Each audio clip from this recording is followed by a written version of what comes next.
Guys, अगर आप English literature को वाकई में पसंद करते हो और इंग्लिश पोएम को पढ़ते हो तो आप रूबी कौर के नाम से अनजान नहीं होंगे और ना ही अनजान होंगे उनकी सक्सेस से।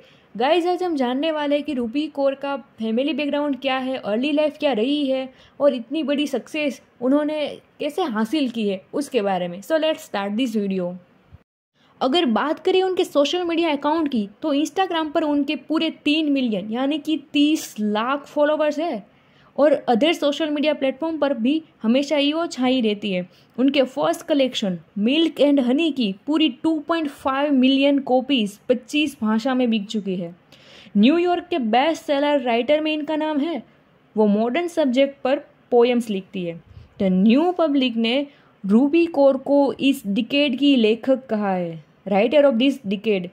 तो गाइज, आइए जानते हैं उनकी फैमिली लाइफ के बारे में। उनका जन्म 4 अक्टूबर 1992 में पंजाब के सिख फैमिली में हुआ था। 3 साल की एज में पेरेंट्स के साथ कनाडा गई। वहाँ उनकी फाइनेंशियल कंडीशन इतनी अच्छी नहीं थी। कौर के फादर ट्रक ड्राइवर थे। फिर उनकी फैमिली जापान में सेटल हुई, जहाँ उनके फादर उनकी वाइफ यानी रूबी की माता के लिए पोएम्स लिखे। टीनेज में कौर के साथ उसकी मदर ने कई बार भेदभाव किए थे। उस वजह से कौर अपनी माँ से दूर रहना पसंद करती थी। उसी वजह से कई बार अपने आप को कमज़ोर महसूस किया। साथ ही उसके रिलेटिव्स के घर पे भी जातीय शोषण और घरेलू हिंसा होती थी। यानी हम ये कह सकते हैं कि उनके फैमिली बैकग्राउंड में जाति प्रथा का इन्फ्लुएंस या प्रभाव था। उनके करियर की अगर बात करें तो शुरुआत के कई सालों में भजन और क्लासिकल म्यूज़िक को परफॉर्म किया। कौर को सोशल वर्कर, एस्ट्रोनॉट और फैशन डिज़ाइनर बनने की भी इच्छा थी। क्या बनना है वो चॉइस समय के साथ बदल रही थी।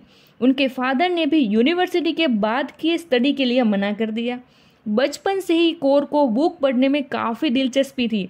उसी वजह से अपने आप को कभी भी अकेला महसूस नहीं किया और कॉलेज में सब्जेक्ट के तौर पर द्वितीय भाषा अंग्रेजी थी, जो कि उन्होंने 10 साल की उम्र में ही सीख ली थी।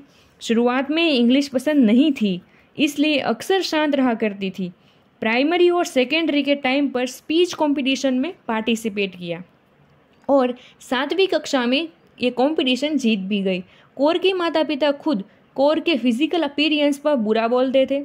6वीं कक्षा से ही उन्होंने कॉन्फिडेंस को बढ़ाना, लिखना और परफॉर्म करना शुरू कर दिया और अमृता प्रीतम, एंजेलो, रोल्ड डाल और जेके रोलिंग को पढ़ा। हाई स्कूल आते आते क्रिएटिव राइटिंग करना सीख गई थी। उनकी सबसे पहली परफॉर्मिंग पोएट्री 2009 में रियली नेचुरल थी। हाई स्कूल के दौरान कौर ने अपनी पोएट्री अननोवली प्रेजेंट की। उनका स्टेज सरनेम कौर रखा बिकॉज कौर का कहना था कि हर एक ऐसी सिख महिला का नाम कौर है जो जाति प्रथा को मिटाना चाहती है। ऐसा उन्होंने अपने एक स्पीच में बताया था। अगर बात करें उनकी वेल नोन और काफ़ी अच्छी पोएम्स की तो उनमें फर्स्ट है emptying out of my mother's belly, दूसरी है फिंगर्स, तीसरी है how is it so easy for you, चौथी है आई एम वाटर, 5वीं है I don't know what living a balanced life feels like, 6वीं है I sit on a chair that isn't mine, 7th है I want to apologise to all the women. Guys, ये video यहीं ख़त्म होता है। अगर आपको ये वीडियो अच्छा लगा हो तो वीडियो को लाइक शेयर कीजिए और चैनल को भी सब्सक्राइब कर दीजिए, क्योंकि लिटरेचर के हर नॉवेल पोएम की डिस्कशन यहाँ होती है। Thank you for watching.